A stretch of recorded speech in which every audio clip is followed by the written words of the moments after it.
said they found it, so we'll, we'll leave it at that. That's awesome. Yeah, for sure. Yeah. Um, Where are you at? Are you in Calgary now? I am. Yeah, I'm in quarantine for another 10 days, I think, and then I get to leave my house and go back to the shop. Yeah, and Excited go for it? outside and walk, which will be nice. Oh, you don't mind going out in this weather as well, or? Well, I can't go out right now because you in quarantine. You literally have to stay in your house because I just returned from the States like 4 days ago, and they do call on you once a day and check on you and make sure you are where you are and everything's okay. So right now I can't go outside anyway, but I don't particularly mind the cold weather as long as it's not. And I understand I missed most of the really bad weather last week or the 2 weeks ago. So because I was in Arizona for about a month. So you saw a little bit about the podcast and a new venture, I guess I call it, a new idea, and we're just gonna Yeah, see. I've been listening up on it, and it's really great. I mean, you've had some really great guests, and it really renews. Maybe renews isn't the right word, but it's really great to hear all these Calgarians, especially talking about the city and the enthusiasm they have for it, and yeah, it's the wonderful things that are going on with it. Yeah, for sure. The last thing we need to do is lose hope in our city and its culture and its vibe, because there's a lot of ways we can look at it in a different manner, right? Negatively. So, Yeah, I totally agree with that. Yeah, 100%. We really need to be together, and Albertans right now especially, and really, group together and be inclusive and try to get through this pandemic and everything else that's happening. how did you deal with it when it all started last year? Was it tough? Well, we have a shop called Cody and Sue and a retail store. So we were mandated to close down like everyone else. Mm-hmm.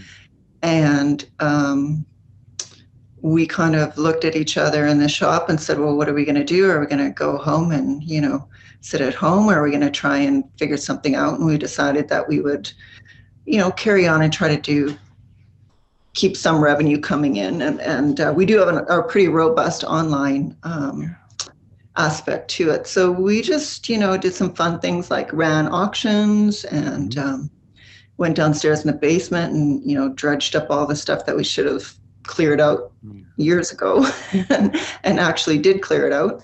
And I think people had fun with it. They were stuck at home. So why not get online and bid on some stuff? And we just tried to carry through it. People were super supportive.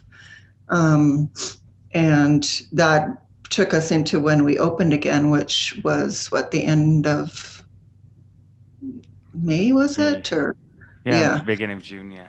Yeah, beginning of June. And of course, June and July are our biggest months, and we lost the Stampede. So that was a really critical, thing for us revenue wise.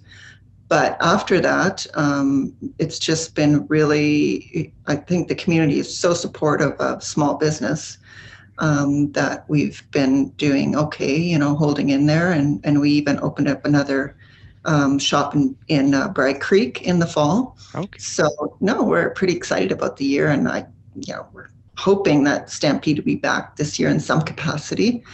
I'm really looking forward to that. I think Alberta really needs that. Calgary really needs that. Yes. So, fingers crossed. Bragg Creek is my home away from home. If I like to escape somewhere, it's Bragg Creek is first on my list.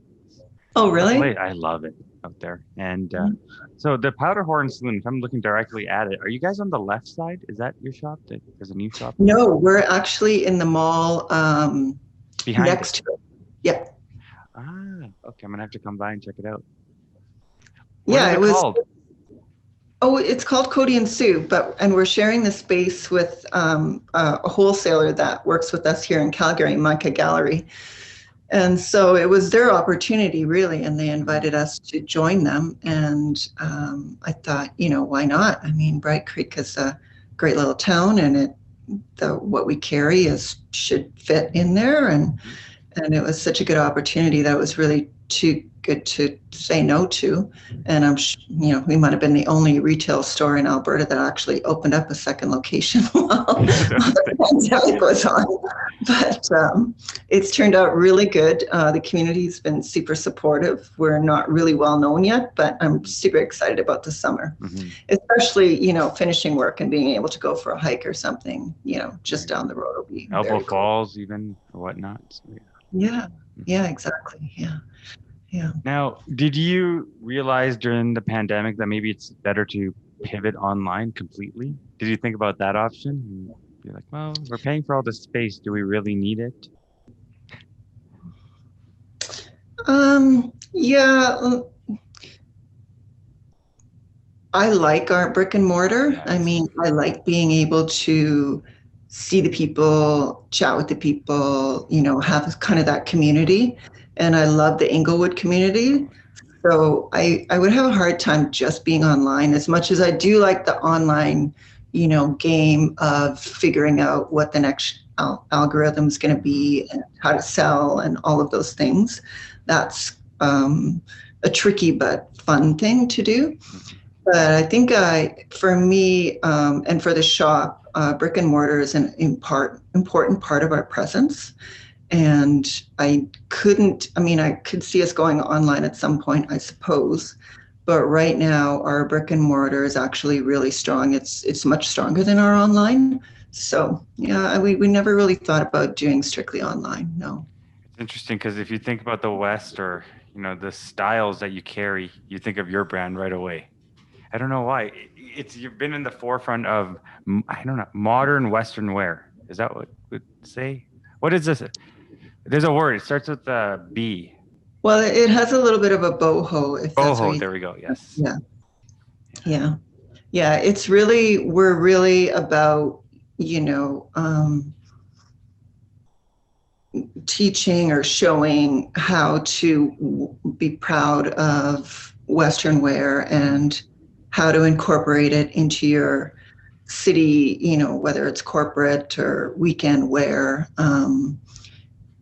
I can't tell you how many times someone comes in the shop and says, "Oh, this is the Stampede store," which is fine, but with the perception that the only time you can wear what we have is during the 12 days of Stampede, and so it's a real challenge for us and really fun for us actually to kind of educate and show that, being a part of the West or wearing Western wear is part of our culture. It's part of our history, and it's part of, and it's definitely part of the city. I mean, cowboy boots, for instance, adapt shockingly to corporate wear, right? Yes, I mean, you can cowboy boots any day. So, yeah. But even like your earrings right now, like that is, I'm guessing, Western wear, but you could wear it anywhere. Yeah, absolutely. Yeah, turquoise is a big cornerstone of our shop. Yeah, and it's super modern. It's not dated at all.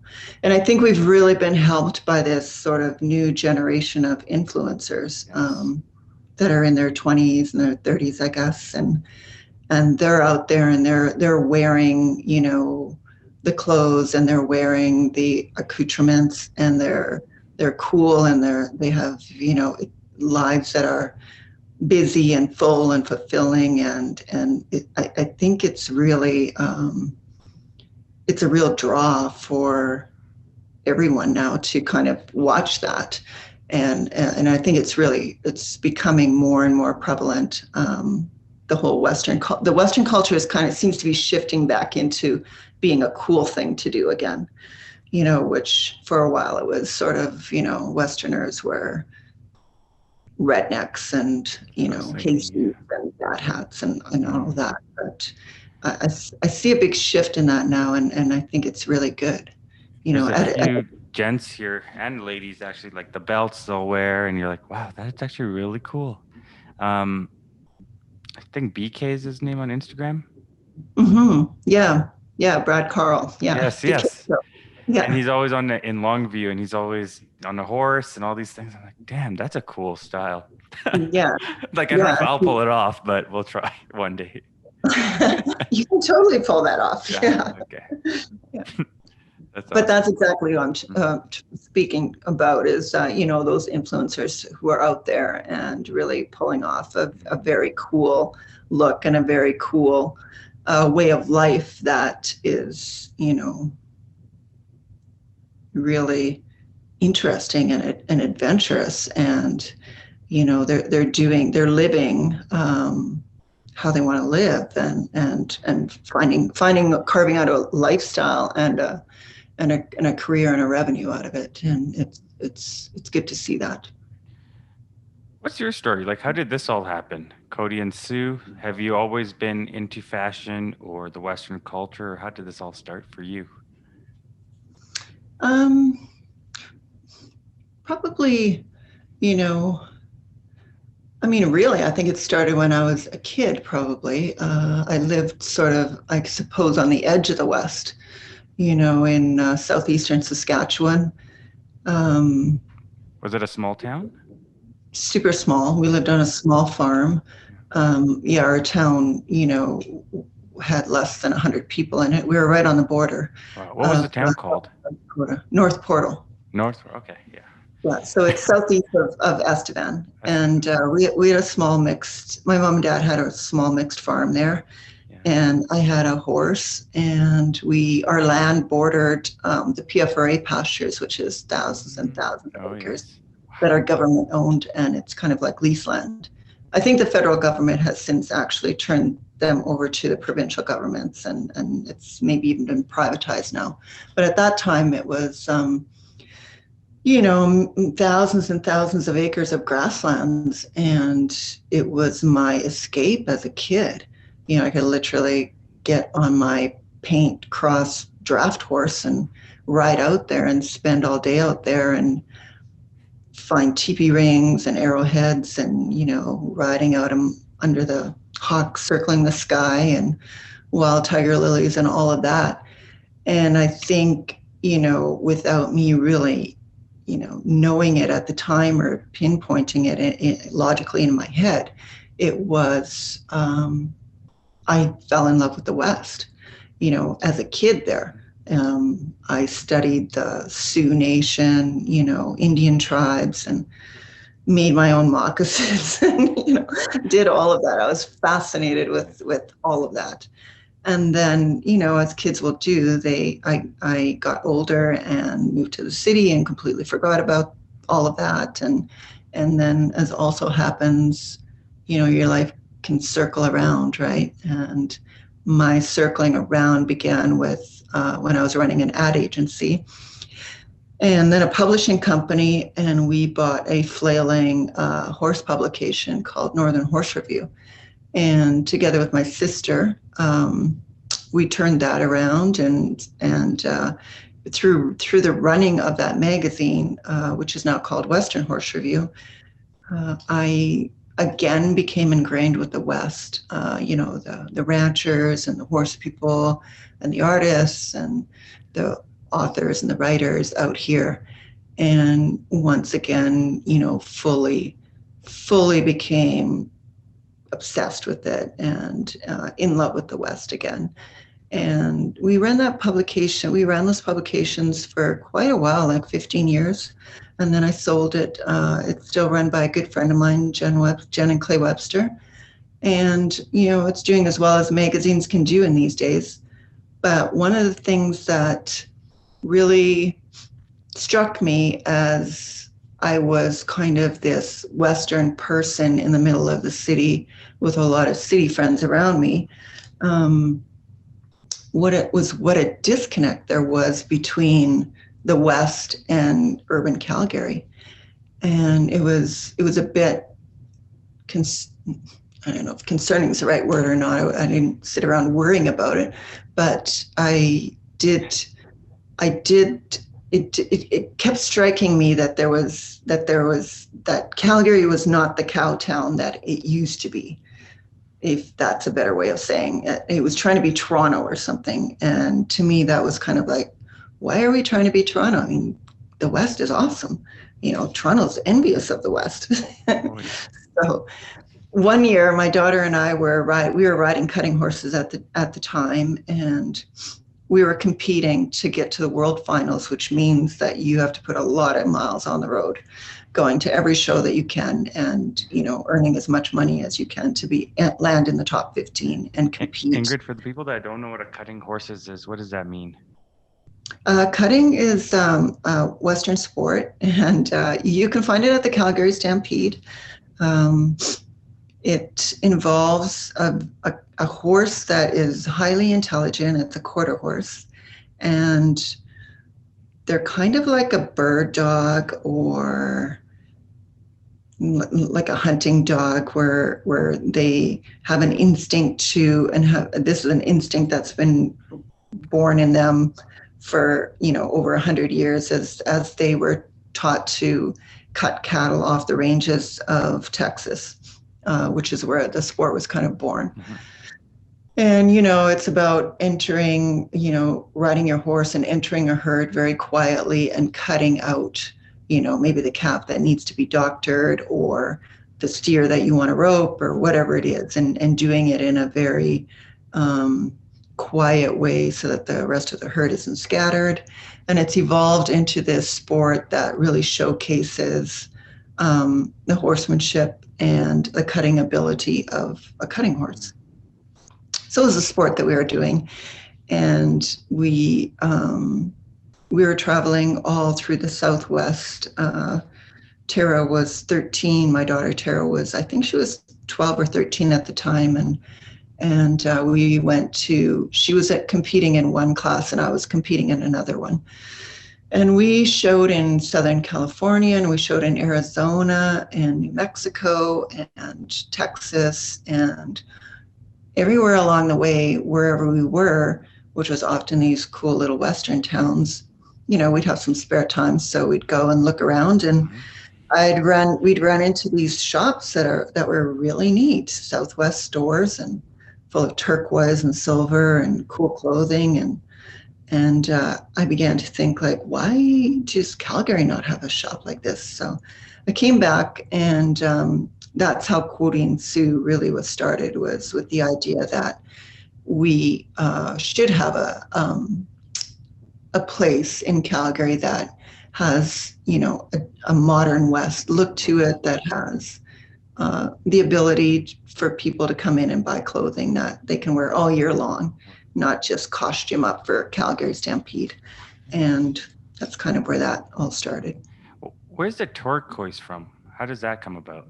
The turquoise color. Yeah, so obviously there's no turquoise mines here in Canada. Of course. So mostly all of it comes out of Arizona.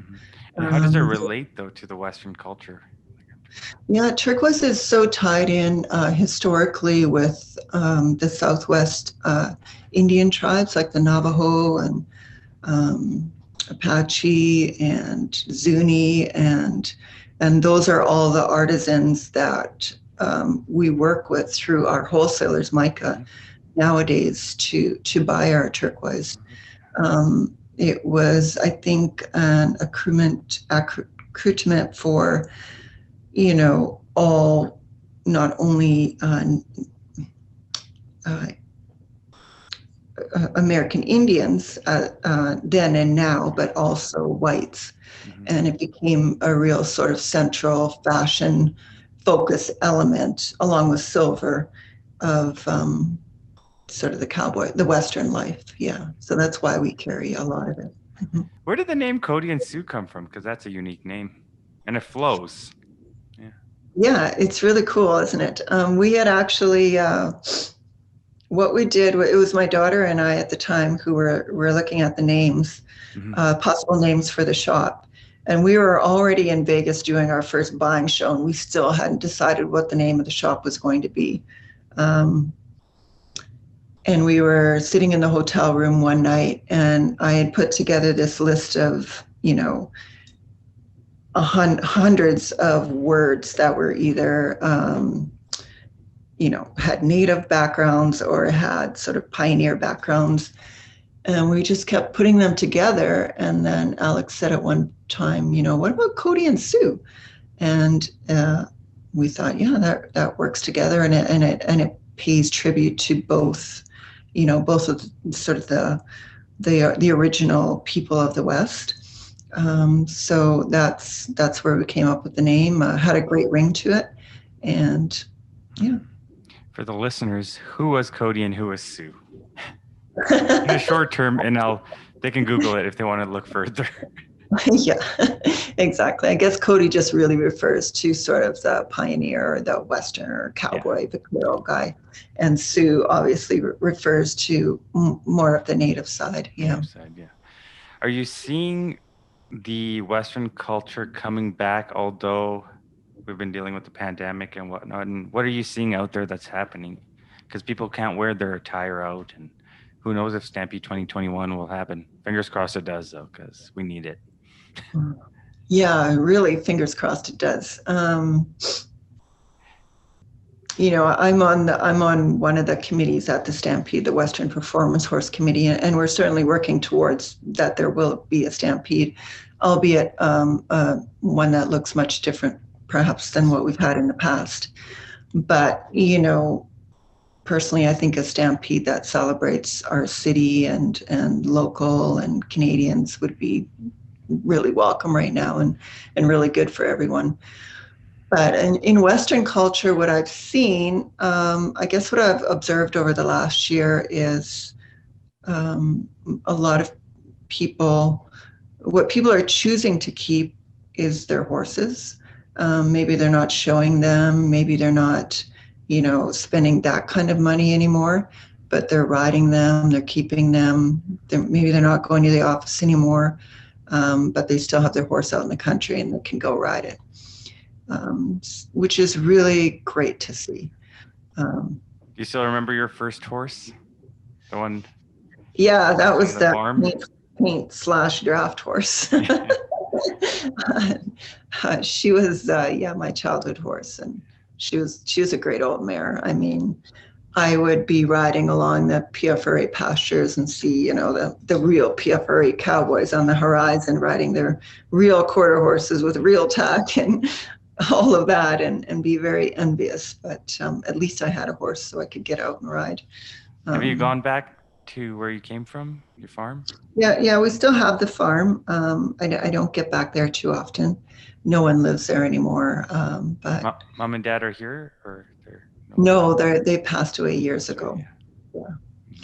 So it's been a while, but I mean, I think definitely my love of the West began with that early sort of freedom to have, thousands of acres of grasslands as a backyard, and be able to just head out for the day, and that, I'm sure, contributed to my appreciation of, the necessity of keeping those kinds of spaces sustainable and accessible too.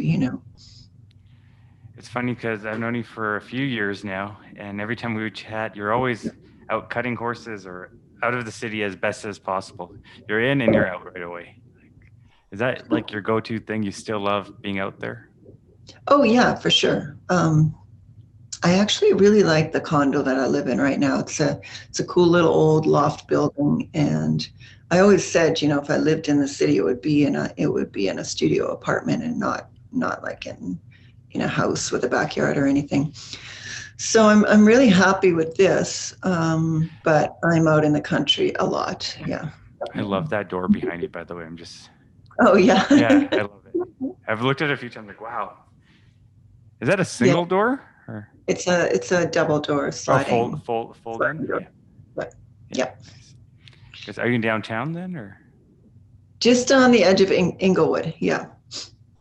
I know people always refer to Inglewood as being downtown, but I never think of it as being downtown. Do you? No, Inglewood's Inglewood. Yeah, exactly. Yeah. Even before we started the shop, I was looking at the city, and I lived in the country then. I still have my place in the country, but I rented out. But I was looking at where the shop would be in the city, and it was either Inglewood or nothing. It was like, if I have to go to this town every day, it's going to have to be to a community I like. Inglewood is so neat. Lots of change there, eh? Lots has changed there. Yeah. Mm-hmm. Is that tea shop around you still? It is, yeah. Yeah. And then Yeah, Ironwood's still there. Yeah. And then now there's this right in front of Scarpetta. They've got all this new buildings coming in. yeah, right. And I think that's a go now, I believe. Yeah. I There, think it's there was almost some. done, right? Yeah, I think so. Oh, that building. Yeah, that building's finished. Yeah, and they're just, I think, selling the last few apartments in them. But there's lots of other change coming too. Mind you, it might be over like a 20-year span, but Inglewood is definitely changing. I mean, it's inevitable that a community like Inglewood would gentrify because of its location and accessibility to downtown and the river and all of that. You know. It's Mm, sad. It is sad though. Like, but I see the other side is like, well, you'll see more people in the area. Yeah, it is sad. And for now, it's still, it's still a mix. Like you can go to the lovely high-end restaurants and or you can go down to the bar that's in an old Quonset, you know. Oh yeah, the blues can. Yeah. Yeah, the blue skin. I mean, there's still lots of grit in Inglewood. Oh yes, yeah. But yeah, it'll be curious to see how that changes over the next 20 years or so. Mm-hmm. It was funny because I remember when Domino's Pizza came into Inglewood and there was like an uprise. I know, we were all horrified. I was like, what? This is supposed to only stay local, and all of Yeah, a sudden what's we have all going these on new here? buildings. Yeah, that was so weird. And they're still there. But You've always had some unique art and an eye for art. Has this been something you've had since you were young, or how did this come about? yeah, I think so. I do like, and speaking of Inglewood, I mean, we have the great Escar there that I don't think they're open right now, but certainly when they were open, they have such fantastic art exhibits in there.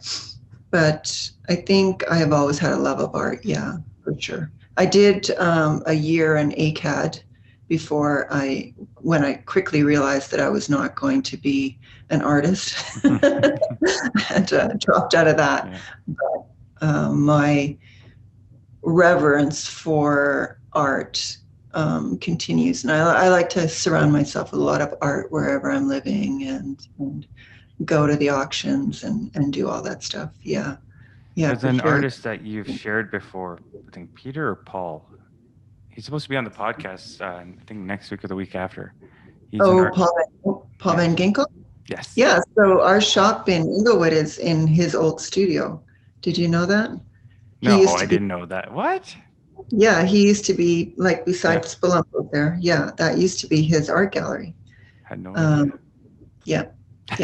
That's Yeah, small world.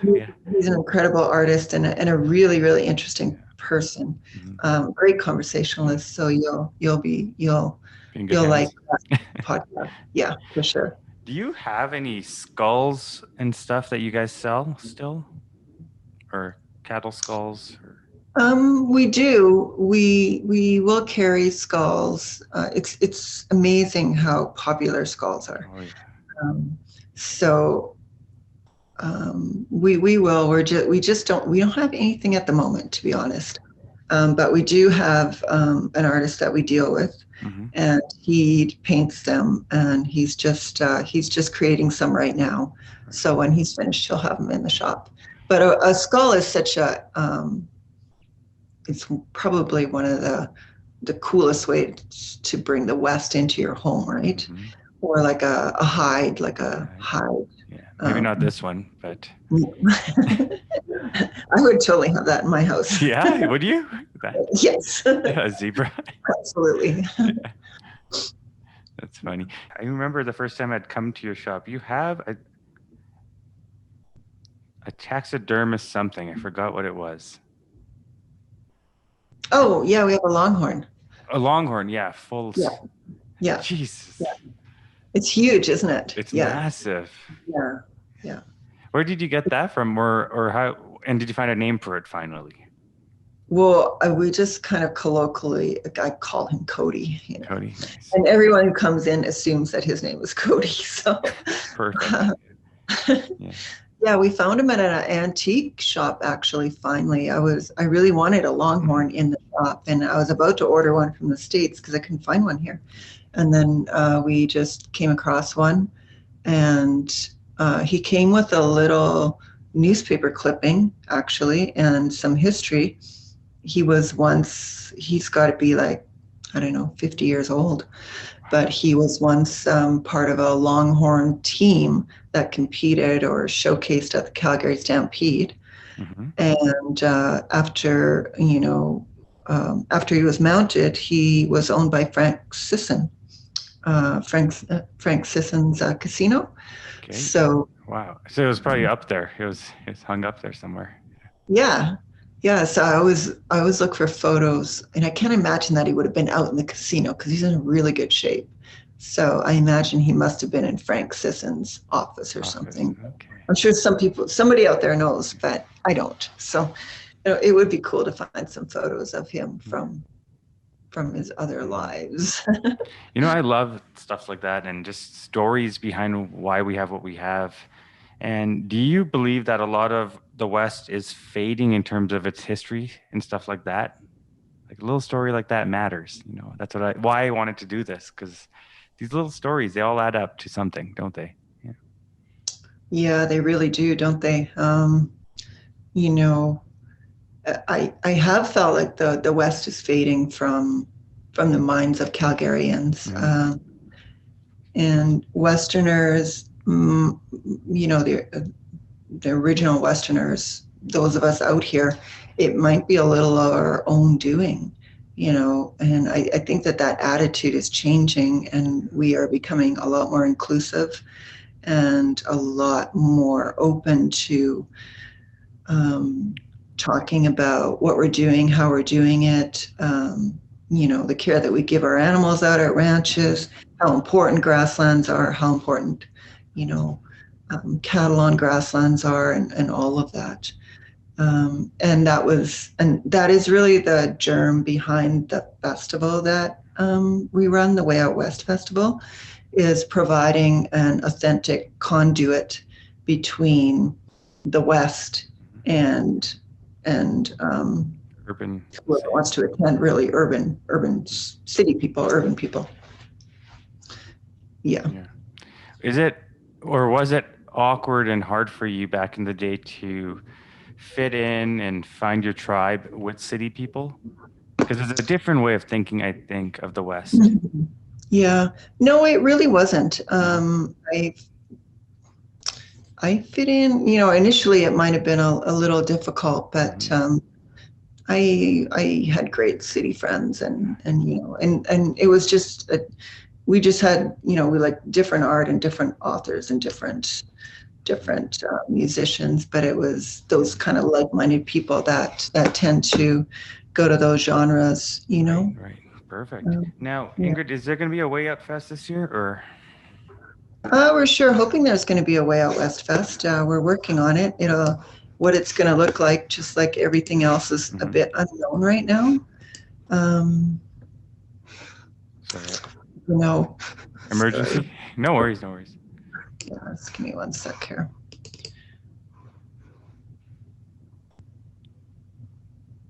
How's your daughter doing? Is she still taking photos? She is. Nice. Yeah.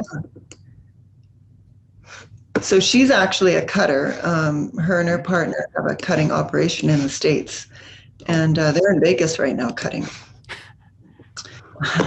So it's a slightly different attitude down there about, the whole COVID thing. People really are going on with their lives, and they're masked up, but there isn't the same lockdown kind of attitude as there is here. It was really different going down there. It was almost like I could feel how ingrained I'd already become on the whole lockdown um, doctrine, yeah. and then going down there, and people were going out and they're going out for dinner, and people were trying to shake my hand, and I was like, no, I can't do that. You had already been programmed. Yeah. Yeah. But yeah, it's interesting for sure. A friend of mine was telling me, Tom, that he's currently in California right now, and he's like, "Oh, they have a new rule, double masking." I know, I Come know. on. I think we need three, really, Yeah, right. right? Just like what's double, right? Yeah. Everything happens in threes, so maybe we'll do that. Yeah. Yeah. Yeah. Now, Ingrid, where can someone find you guys right now during these times? I think you would be open though. You're a retail shop, so Both shops are open. Yeah, we're on winter hours right now, mm-hmm. but in Calgary we're open 7 days a week, and in Bragg Creek from Wednesday through to Saturday. Yeah, and online, obviously. Yeah. And the Way Out Fest, will it be happening this year? So I'm really hoping that we will have a festival. We're having our first committee meeting here at the beginning of March. We did have a small festival last year. We had a huge one planned for June, and then obviously had to cancel it completely. Right. But then we came back in September, and we ran, I think, 6 or 7 events. Most of them sold out. All but one, I think, sold out. People really appreciated the opportunity to go out and be outside and do something again. And the Way Out Fest, in a sense, is kind of, it's built for pandemic times, because most of our events are small. They're 10 to 12 people. So assuming that things will open up a little bit, I think that we will be able to go ahead with at least our events and maybe a small market, but we'll have to wait and see, obviously. Right now we're working on, we've started some other things. We do book reviews online now, and, we're just working on growing our social media. We're going to redo our website this spring, and hopefully start a podcast too. You should. You literally should. You'll bring out so many people, and the conversations. Oh, that'll be exciting to hear. Yeah, I'm excited about that, but I'm also scared of it, because you're doing this. You're good at it. I know. I'm actually gonna have to chat with you after or later and see how this all works. But yeah, I think that there's so many people that could contribute to a podcast that talks about the West. And I was thinking of, all of the people that I know, that I'm connected to, that could participate in this. That would be, it would be really a shame not to share that kind of on a podcast venue. So. It's so funny, because at first we're like, podcast, that's a little odd, another thing now, but you find something about somebody that you never would have imagined or learned. Like, I didn't know you were born where you were, but you got to see growing up. Those are memories and moments people want, and they connect with each other, right? Audience. Yeah, and it's actually in exactly the kind of podcast that you're doing, which is, very, very casual, but you have this really kind of disarming way of getting people to talk about, very personal things and histories and how things connect. And, I've really enjoyed that about the Canadian podcast, in that, like I said earlier about the Calgarians that talked about how they got to be, where they were, and it's very cool. Did you get to see the Tom Budd gentleman? Yeah. He's good. That's a really good one, yeah. And I really enjoyed Jim Button's talk with you, and Yeah, he's apparently a year left to live, and now he's done 4 years. So whatever time he has with us, that's important. Yeah. Super inspiring. Yeah. Yeah. And just the way he looks at life now, it's kind of true. We should all look at life that way. Absolutely. I mean, yeah, it's just like, even, being, it's that small thing, right? Like I'm in quarantine right now for 14 days, but am I freaking out? No. I mean, you have to look at things as opportunities. Here's an opportunity for me to do a lot of writing, catch up on, online things that need to get done. really buckle down on some things that I would generally kind of let slide to the side because I had other things to do. Like everything's an opportunity, and if you can kind of have that attitude of not freaking out about, the fact that you have to stay indoors for 14 days or whatever the thing is, your attitude and your ability to be grateful for what you've got in front of you it really makes all the difference. Of course. Have you continued writing? I know you used to write for the Western Horse. Are you still doing stuff on that end, or? Yeah, I just started writing a little bit last year, but it was Nice. mostly poems, and I really like writing poems. It was mostly poems and a couple of short stories, and then when I was down south, I started writing a little bit more, like more paragraphs, and really got into reading, like intentionally every morning reading and staying off social media. And I feel like that's just going to continue to rev up and grow. And I actually, writing is really interesting to me. It's what I love to do. It's a passion for me. So if I can kind of combine that with doing this new podcast and talking to a lot of interesting people through that, and maybe having some writing as an aside to that, that's gonna be a lot of fun this year. Yeah. It's funny, you don't stop. You're always thinking for what's next, what's next. I love that about you. Yeah, I don't know. I really did stop quite a bit over the last couple of years. I just had a really tough couple of years, and I did slow down a lot, Mhm. but I mean, these entities, they have to keep going in some way. So luckily I had them, or I might have really succumbed to, the personal struggles that I was going through. Mhm. But this year definitely feels like, yeah, I feel like I'm back. Did you have a burnout last year or the year before? Yeah, it was kind of I think the year before was maybe more of a burnout. And then last year, lost a person I was very close to. Um, my horse died in the fall, Oh no. the whole pandemic thing, and it was just a really, really tough year. Yeah. Yeah. Grief sucks. I know that as well, right? So, mhm. Yeah, I know. I listened to you talk about your mom, and it really is Mhm. tough. And it surprised me when, that happened in May. Both my reaction to it and the process of it was, um, even while I was in it, was interesting. Right. Your horse passed away after how many years of having it? Because that's like a best friend of yours. I have an animal as well. I know what it's like. Yeah, his name was Blue, and he passed away in August. We had him for 15 years, so he was really a part of our family. Both of my daughters, 4-H'd on him when they were kids, and he was pretty well known throughout many circles. He was just a real character and a great horse, and that was unexpected as well.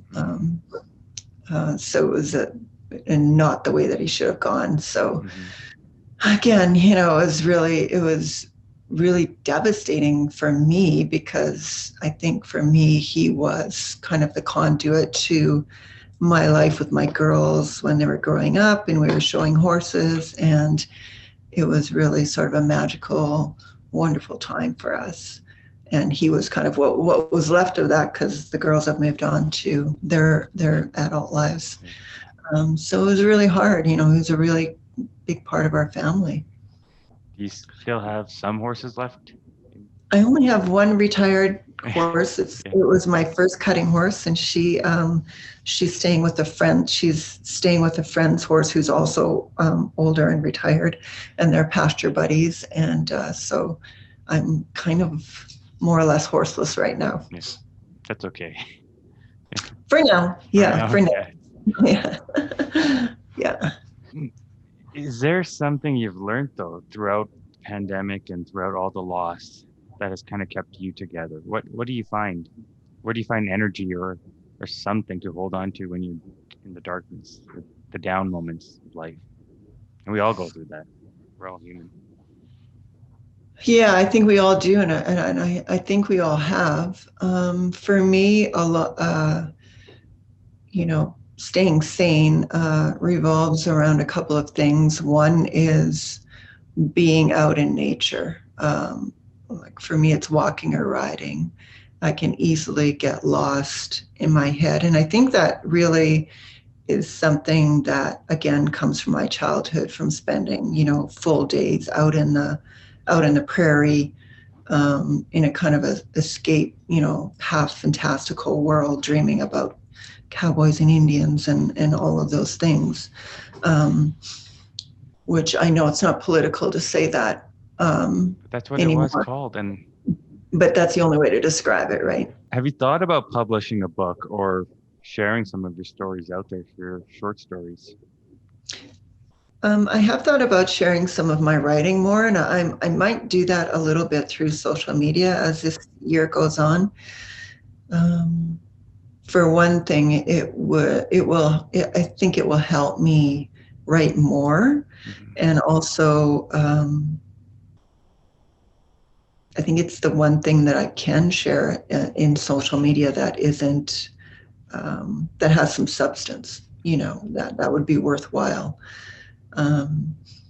So yeah, I'm hoping to write more this year. I'm hoping to share it a little bit more. I don't know what way that will be yet, but hoping to figure something out in some way.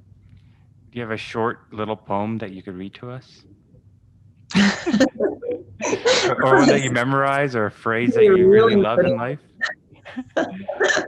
You're You're really like Zach Stop. putting me on the spot. Can you sing "O Canada" for us as well? What was it that you found just writing and nature that really helped you heal? It really was, writing was a lot of it. And a lot of it was just poems initially, and a lot of it was just, flowing out a lot of words, paragraphs about how I was feeling about everything that had happened. And then gradually also spending a lot of time outside, walking, riding. And, we had a little, when the pandemic and lockdown was on, we had a little group of people that was kind of our secret little group that we could get together, and there was only us. So it was cool as far as, the protocol of the times. And really that sustained me through kind of the worst of it, when we're all sort of locked in our homes. But definitely being outside and doing the riding, doing the walking, doing the running, whatever it is, whatever gets you in that zone, when you get in that zone and you forget about everything else, and maybe you start writing something in your head, or that's also the place where the very best of ideas come to me. It's when I'm out running that I'll think of, the fashion shoot that we should do next, where it should be. We should do one with game dogs and out in the mountains, and that doesn't come to me sitting in the shop. That comes to me when I'm out alone, taking that time to really let the ideas come forward. And I think it's so important for people. And I don't know if this is something that's been completely lost, because, we spend so much time nowadays locked on our phones and TV screens and everything else, that space and that time of just letting your work go, letting everything else go. And even if it's just an hour or two, and being out in the country or whatever it is that you do, working out, I think for me, it's critical to my creativity. I cannot be creative if I am constantly in the shop. I cannot be creative if I am constantly in front of my computer. Where I can be most creative and where the ideas come flowing is out there on a trail, riding, running, walking. And I guess that's kind of why I like to spend 2 or 3 weeks kind of away from everything a couple of times a couple of times during the year to just kind of let that time of creative thinking to really nurture it, and let it flow. And I usually come back with refreshed with the ability to put those ideas into motion, and also sort of the, okay, let's get down to work now. It's refreshed, right? Where do you find the inspiration for your short stories and poems? Is it in the West or in the fields, and you remember how you grew up with this wildflowers or whatnot? Yeah. A lot of it is You're like, a oh, bit you city folks. among the wild. We belong among the wildflowers, right? As Petty would say. Um, yeah, a lot of it is a little bit dark, I guess, and I think it's just a cathartic way to, write out the things that were my, things going through that when you were growing up, kind of. Yeah. Sorry, let me just grab that.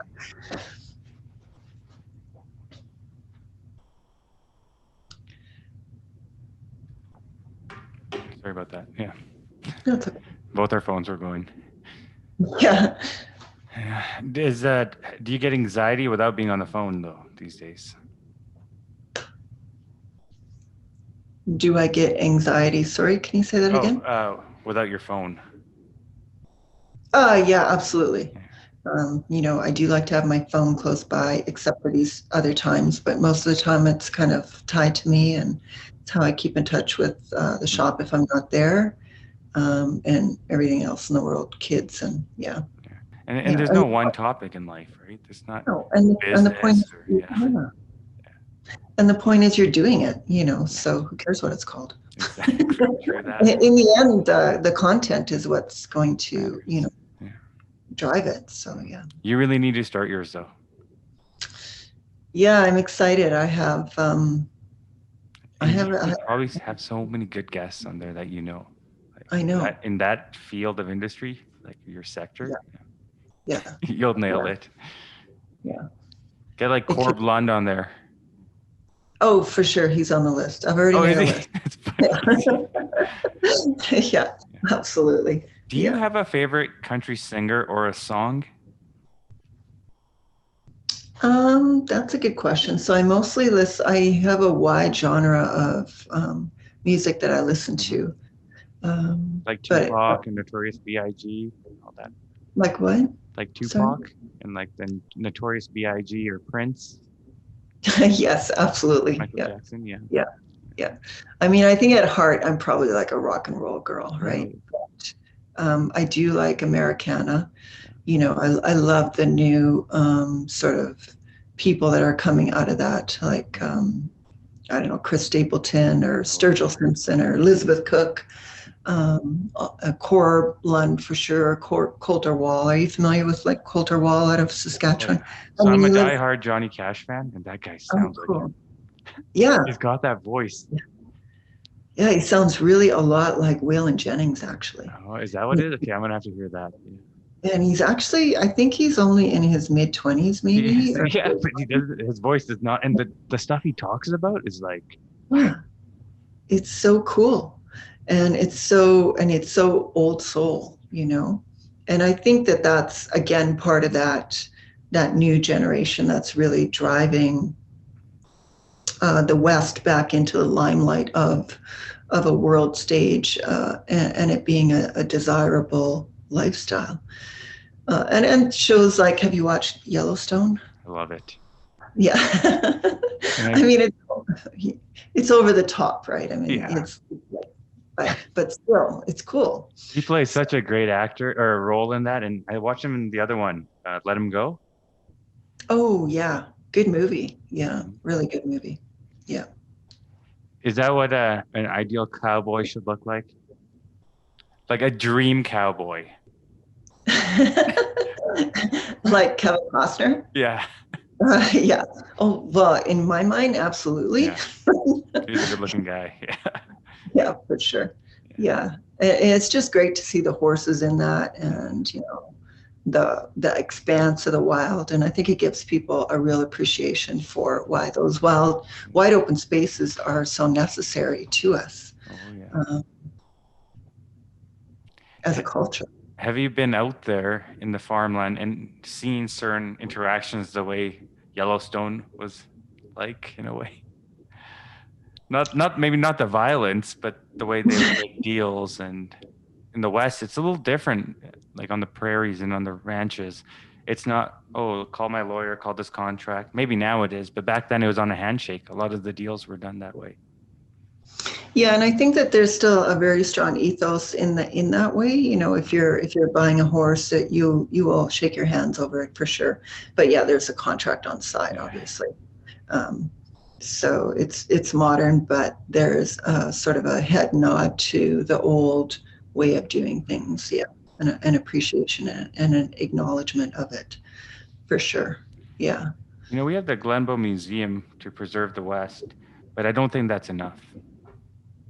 Is there ways, or is there other museums that are out there or places that people can go visit and feel a part of what it was like at one moment in time?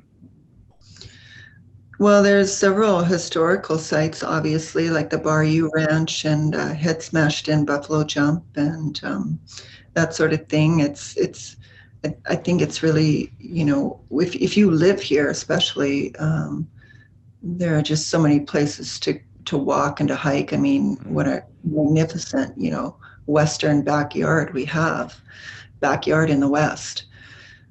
Depending on what your genres of sport are or whatever, um, I don't know what urban Calgary is like right now, but I do see a real resurgence in an interest in the West. And for us at the shop, it's even if it's sort of a little boho mixed in that. Mhm. But I remember having a conversation a couple of years ago with Lloyd Robertson. Lloyd Yes, I Robertson. do. Yeah. So I was like, how do you? Yes, wow. We got seated together at a dinner, Yeah. and I thought, oh, this is fantastic. I get to ask an Easterner about what he thinks of the West, and his he told me some really interesting things that night. He was very happy to talk about it and was actually had sounded to me like he had really studied, the East and the West thing and where the disconnect was and what it was all about. And his premise was that the East fascination of the West was based mostly on our ideas of independence, of freedom, of wild open spaces, of all of the things that the East, really didn't or doesn't have. He said, Ingrid, and I hope I'm not slaughtering his words here, but he said, the East is famous for ridiculing the West, but really, they're actually kind of envious. And then he went on to tell me that of all of the career highlights that he's had in his life, that his favorite one is being the Calgary Stampede Parade Marshal. He said when he was asked to do that, that was like the biggest highlight of his life. And he spent weeks out here learning how to ride, or he came a few weeks early and really learned how to ride and rode with a ranch out here and got it all pat down and so it was really interesting to hear that viewpoint of an Easterner, an ingrained Easterner, saying, we love the West, we just don't know how to have it out there. I love the stories of the West. I mean, obviously the ranches or the big four and like Bayou, and there was a young guy that was a criminal that lived on the Bayou Ranch out in Longview, and I forgot his name now, Sunny Boy something, or talked about the name. Yeah, there's so Very many old stories historic, yeah. to be mined. Yeah, Mhm. exactly. Yeah. There's I want to check out that car in person one day. The Longhorn, the parade So car. Yeah. the what? Have you seen the parade car before? It's a Longhorn, and I forgot his name. Oh, Everyone is that it the like marshal goes in it. a Longhorn limo kind of, or Kind is of, it yeah. Cadillac or something? Yeah. It's like one of those. Yeah, it's like a pimp mobile, but it's huge. Yeah, Yeah, yeah, yeah. I have seen that actually. Yeah, I've seen a yeah. picture of it. Yeah, it's interesting. I want to say that that's, yeah, I think I might actually know who has that vehicle. But yeah, that would It's be a really gentleman cool. actually in Break Creek, or I don't know, somewhere around Break Creek or Prairies that has it. Yeah, Oh, yeah, yeah. yeah. It was almost gonna get flooded by the 2013 floods in Calgary. It was parked in a storage here. Oh, really? Yeah, so they got it out just in time. Oh, Thank very God. cool. Yeah. Thank goodness. Hmm. Yeah. I mean, things like that are so cool, right? I mean, we really need to preserve that and have fun with it. Hmm. And you know, one of Ian Tyson's a good Oh friend yes. and mentor of mine, and one of his, you know, common sayings to me is, you know, the West doesn't go away; it just always reinvents itself into, you know, the next generation or the next Because world. how old would Ian be now? He must be mid 80s. Yeah, Ian is 86 or 87 now. Yeah. 86. Yeah, he's still going Wow. strong. He has an amazing library at his place, and he's he's taking me through sort of this series of books Yeah. that we call the study of the West for me, for Ingrid. And I love I'll that. finish one, and he'll say, "Okay, now you have to go find," and he'll go look at his books, and he'll say, "Okay, now you have to go find this one," and he's reticent to lend me his own books because he's afraid I won't bring them back. But He's like, he'll, just write it he'll down. pull, Yeah. yeah, he'll pull it out and he'll say, "Here, go find this book now and read this next." So Yeah. it's kind. I'm really fortunate to have him Yeah. as a friend and a mentor. He's really someone who is absolutely a pure devotee of the West. You know, And the um, last remaining. yeah. And really, in the same way that, you know, say Charlie Russell saw the end of the world or the end of the West, you know, during his era with how the world was changing, uh, a lot of a lot of Ian's life has been the same in, you know, seeing Mhm. the cattle ranches, the way they've changed, and how music and the cowboy festivals kind of Mhm. disappear and all of that. But And again, he puts it down to being, you know, putting your finger on where the reinvention of the West is going, and if you can figure that out, then and structure your, you know, your whatever you're doing, whether that's a business or lifestyle or whatever, Mhm. towards that. Is he proud of where, I guess, today's era is heading with the West? Oh no, he will tell you that it's all, you Yeah. know, it's done. He's done with it, and Hmm. um, it's a very pessimistic view that Ian has. But at the same time, I think that's just kind of his way, Hmm. you know? So, It's the personality, and I feel yeah, that generation was my yeah, way. exactly. Yeah. Yeah, yeah, And yeah. is he still singing as well, or no? At all? He isn't doing a lot. I haven't been able to see him, obviously, because I haven't been around, and I need to kind of stay away from him right now.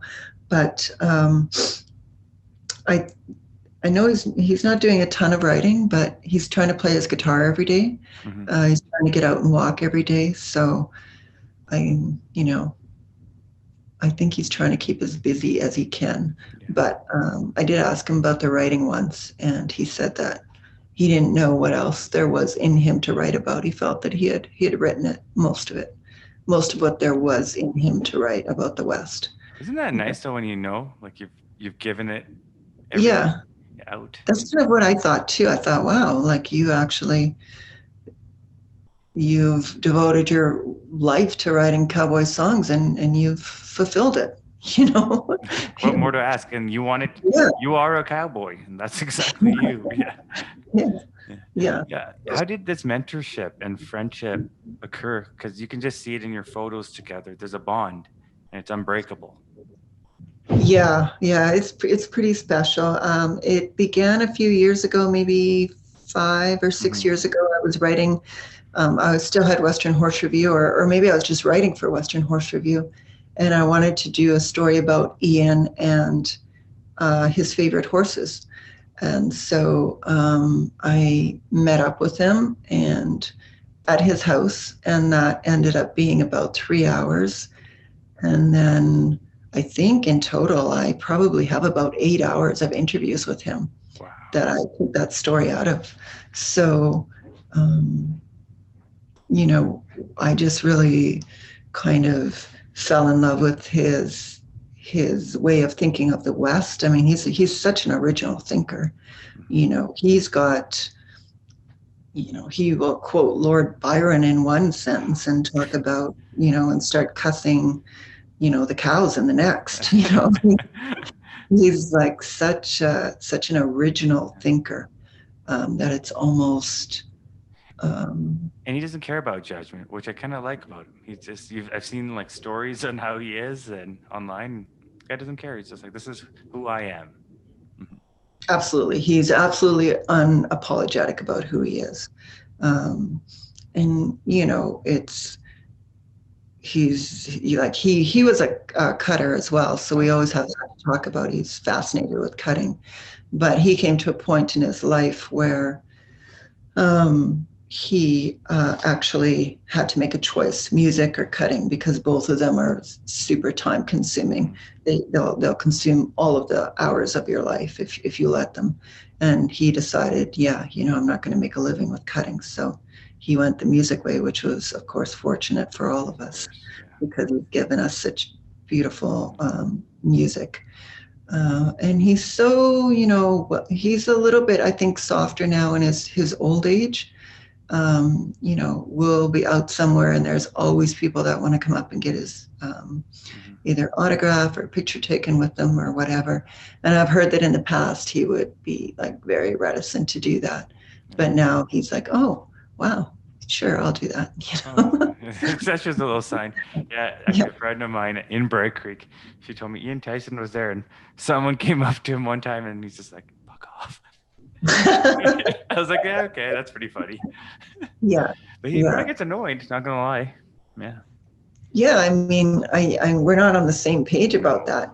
For sure. I wish that he would be more welcoming to people who clearly adore him, but that's who he is, and for whatever reason, that's how he has to be. And there is a certain romance and mystery in keeping, not telling everything about yourself, right? And as a songwriter, I think it's kind of a good way to be. Mm-hmm. That's really interesting because especially in today's era, everything we do, we show it. Yeah. I'm eating this. I'm going to go shower now. I'm doing this. Yeah. Privacy is really luxury. It really is. Yeah. For the most part. Yeah. Yeah. Don't you wonder how that's all going to evolve on social media? I mean, or are we coming to the end where we're really tired of seeing selfies continuously on everybody's Instagram and don't you kind of look for something more than that in the people that you follow? 100%. And that's actually the reason I started the podcast as well. It's like substance. We need substance. This is too phony. And, everyone says, I think that's one part of our life, looking at the positive and a nice selfie, because no one takes a bad selfie. We tried to put our best foot forward, but there's also the story behind it. I think it's okay to shed that little bit of light on that story. Yeah, for sure. Makes us human. It'll be interesting to see where social media is going, because I feel that whole era is kind of... It's shifting. And if you haven't noticed yet, a lot of people on social media now are not taking selfies. Or they're reusing their old photos or whatnot because now they're at home. They don't want to show their home life, right? Yeah, absolutely. So there's maybe just take a picture of a coffee cup or whatnot, and that's what they're doing now. So it's an interesting shift. I'm worried for the future, but that's okay. Yeah. I have to live with today. Yeah. I mean, Ingrid, if you could leave any listeners with something, what would it be? Some advice from yourself. oh, I don't know if I have any life advice. I might not be qualified completely for that. Definitely, it's probably been said a million times as to just, be conscious of where we live. And I mean, we didn't talk about this at all, the whole coal mining thing Are that's you okay going to on. talk about it for a second? Yeah, for sure. Okay, because Sure. I didn't know if you're going to get offended if I brought that up. No, not at all. In fact, we one of the Yeah. events that we had in September in the Way Out West Fest, and it was held at the Dean House, Hmm. was a debate on the coal mining issue, which was really just coming to light then. I mean, it's blown up and blown up now, which is Yeah. fantastic because that means exposure. But at that time, not a lot of people knew about it, Hmm. and it was just, I believe, two ranching families that were taking the Alberta government to task on it. And we held as one of our events, we held a debate at the Dean House, which had a cast of I think 5 panelists, and Katche Leman from Avenue Magazine moderated it, and she did a fantastic job. And that was kind of the beginning of learning about what was really going on there. And like I said, since then it's really come to light in the media, and that's good. I mean, people should be concerned about what's going on there. It's I was a little disappointed, obviously, like many of us. I think it was Corb Lund that came out, made a video on it as well, didn't he? Paul He Brandt did. reached out, yeah. Yeah, A few of the yeah, superstars. he did. Yeah. Um, I just felt like it was kind of like this shady deal that happened under our skin during the pandemic and end of the US elections, and then all of a sudden we're like, what? You sold this to Australia without asking anybody, really? Because I didn't know about this until it came out. So Oh, the ranchers didn't know about it till the Australian companies were calling saying we're coming on your land. I mean, it was definitely that kind of a deal, and it is surprising and shocking that that would happen do for you think it sure. was a back end deal? Someone was winning somewhere to get that slid in quick? Because I think it was in 1973 or something. It had ended, or that's when the contract was made or whatnot. Yeah, and the contract was made, or the pact was made in, I believe, 1976 during the 76, Lockheed government, yeah. um, to protect the mountains from open pit mining. Um, but I can't comment on obviously on how this all came about. But I think I think it's really good that people are being vocal about it. I think people should be vocal about um, matters like this, or matters of concern to our province, to our wildlands, to our parks, to our. I mean, if we don't have that, then what do we really have? I was very upset about that one. And on top of it, an Australian company, I was like, go to hell, go back. Like, right? Were you upset as well? This can't Yeah, happen. and we tried to get one of those companies. Well, we tried to get all 7 of them onto the debate, and they all each turned us down. Oh, So wow. they weren't going to come and talk about it at S- all. so I don't know what's the outcome now, but I think one of them is still staying now, right? Is that true? You know what? I don't know. I haven't, I haven't been keeping track of it. I've been meaning to check in on it just in the last couple of days since I've been back, I might have to and do see, some homework on see it where too. it's all at. Yeah, Yeah. But still, yeah. I'm happy our voices and that's the power of social media for good, isn't it? I think it's Yeah. the power of social media for good, definitely. Like Corb's video went pretty viral, Oh, and Paul Brandt's did as well. And, you know, I'm sometimes really reticent to, or not in agreement with people who have a popular kind of following to be political, but other times it certainly is. This Um, was the right thing to do. yeah, Yeah. yeah, Um, I agree. Ingrid, I'll take this off air as well, but if someone wants to go to your website, where do they go or how do they find Cody and Sue? So Cody and Sue is CodyandSue.com, and the Way Out West Fest, which only has the events of last year still on it. Like I mentioned, we're rebuilding the site, but if you want to touch in base with us and see what we're up to, we're on Instagram at Way Out West Fest, and we're also on Facebook, and we do have a website, wayoutwestfest.ca. So Perfect. yeah, we're excited, and I do hope that we'll have a bit of a festival in June, at Fingers least if crossed. yeah, Yeah. we're definitely planning for that. Oh, yeah. I think my for our podcast, The Way Out West, you mean? Yeah. Or Yeah, you're way out. so I think if with that, what it would be, you know, people who are involved in the West in any way, like ranchers, musicians, anyone who's really furthering the West in Mm-hmm. their own way. Even, you know, could be influencers or It could people be who are, me. It could be me. yeah, Yeah, I got to could be, wear a Wrangler shirt on and I'll be good. yeah, absolutely. We can probably outfit you with one of those cool skull Yeah. shirts, And watch you me know. fall off too, right? Well, thank you so much, Ingrid. And yeah, no, message me if you need any help, any ideas how to get started on this. You should just play around with it. It's fun. Yeah. So do you have a second to talk about it? Yep. What kind of equipment do you use?